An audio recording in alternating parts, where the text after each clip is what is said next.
In this video, we are going to fix Microsoft Store error code 0x80090016. So without any further ado, let's get started. So the first thing that you can do is that you need to check the time and date. So navigate at the taskbar, make a right click, scroll up and click on the adjust date and time. Now here, you need to navigate to the set time zone automatically. Please ensure this being enabled or turned on. Second is to go with the set time automatically, turn the switched on as well. Once you are done, try to check if the error has been resolved. However, if not, then let's move on to the next step, and that is to clear the Microsoft Store cache. Press Windows key and R key together. In this way, you'd be able to open this small window called Run.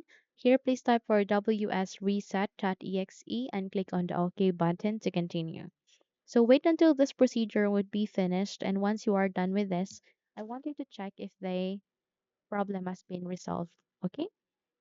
But if not, then let's move on to the next step, and that is to run the troubleshooter for Windows Store apps.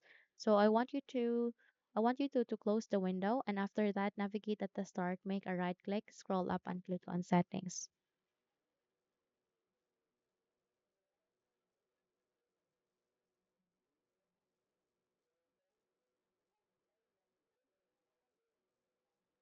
Here at the settings, please use the search bar here and type for Windows Store.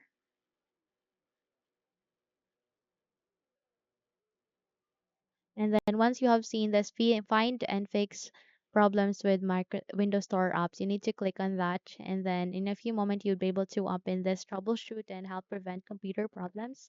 Click on next and then wait until this process would be finished. And once you are done with this, I want you to check if the problem has been fixed. Okay. However, if the error still persists, then let's move on to the last step, and that is to run this command at the PowerShell. So first is to copy this command at the YouTube description. After that, I want you to navigate at your search box and type for PowerShell.